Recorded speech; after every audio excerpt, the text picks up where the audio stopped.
মা বাবা দেখলে সম্মান করবেন, উস্তাদ দেখলে সম্মান করবেন। আপনার সম্মান বাড়াইবে কে? আল্লাহ। উস্তাদ দেখলে দাঁড়াইলে, মুরব্বী দেখলে দাঁড়াইলে বলবে যে এই লোকটা আদবওয়ালা, সে আমাকে দেখে দাঁড়াইছে, সে নিশ্চয় একজন সম্ভ্রান্ত পরিবারের সন্তান, তার ভিতরে আদব রয়েছে। বলেন তো তার মন থেকে কি দোয়া আসবে না? আর যদি তার দেখে বইয়ে থাই দোয়া এগুলো বদ দোয়াইব, তো তারা তো আমার বদ দোয়া, যাতে মানুষের থেকে বদ দোয়া নেই, এটা আমার শিক্ষা দিতেছে।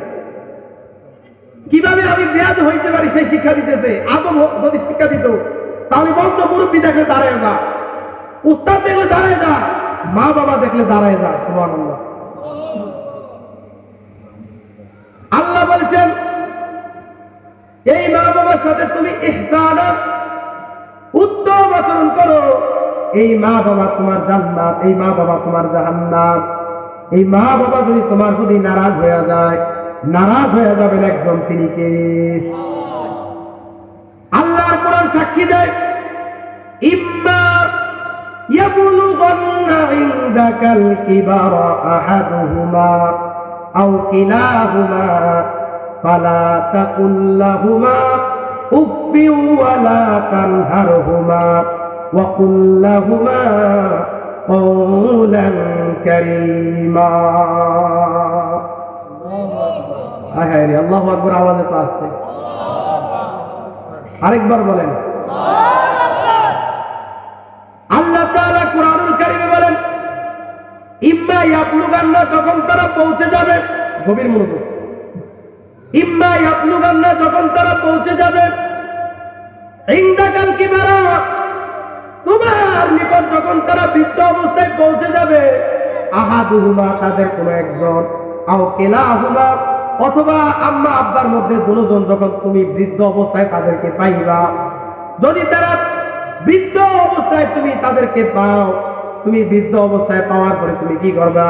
ফালা তাকুল লাহুমা, তুমি এমন শব্দ বইলো না, উফ শব্দটাও বইলো না। সুবহানাল্লাহ বলেন। আল্লাহর কোরআন বলতেছে ফালা তাকুল লাহুমা উফ। তারা যখন তোমার কাছে বৃদ্ধ অবস্থায় আসবে, একটু জ্বালা যন্ত্রণা দিবে, একটু কি দিবে? প্লিজ আমার দিকে তাকান বাবা, আমার দিকে একটু তাকান।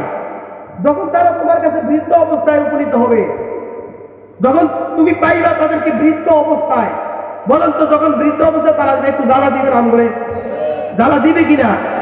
আব্বা অসুস্থ হয়ে যাবে, আম্মা অসুস্থ হয়ে যাবে, একটু দেখাশোনা করা লাগবে, একটু দায়িত্ব আবার বেড়ে যাবে। আল্লাহ বলছে যে যখন তারা বৃদ্ধ অবস্থায় তোমার কাছে আসে, তোমার যখন একটু জ্বালা যন্ত্রণা থাকবে, কিন্তু সাবধান, এমন শব্দ বইল না উফ। কেন? আল্লাহ আমার মা বাবা দিয়ে একটা জ্বালা যন্ত্রণা বানাইছে, নাউযুবিল্লাহ।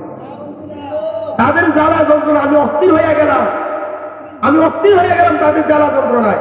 এই শব্দ যদি আপনি চয়ন করেন, এই শব্দ যদি আপনি বলেন, আল্লাহ বলছে উপ শব্দ বইল না। যদি উপ শব্দ বলো, আল্লাহ তোমার প্রতি নারাজ হয়ে যাবে, মা বাবা তোমার প্রতি নারাজ হয়ে যাবে। আর মা বাবা নারাজ হওয়া মানে নারাজ হওয়া কে? আল্লাহ বলে উপ শব্দ বইল না। তারপরে রব্বুল আলামিন বলেন ফালা তাকুল লাহুমা, সুবহানাল্লাহ, তুমি ফালা তাকুল লাহুমা, তাদেরকে তুমি ধমক দিও না, এমন ভাবে কথা বইল না, ধমকের সঙ্গে তাদের সাথে কথা বইল না। কারণ এরা তোমার আম্মা আব্বা। এই মা বাবা যদি তোমার প্রতি নারাজ হয়ে যায়, আল্লাহ তোমার প্রতি নারাজ হয়ে যাবে। নারে তাকবীর, নারে রিসালাত, ইয়া রাসূলুল্লাহ, নারে পাক পাঞ্জাতন। প্রধান বক্তার আগমন, জনাব আল-হাজরত মাওলানা কামাল হোসেন আল কাদরি সাহেবের আগমন।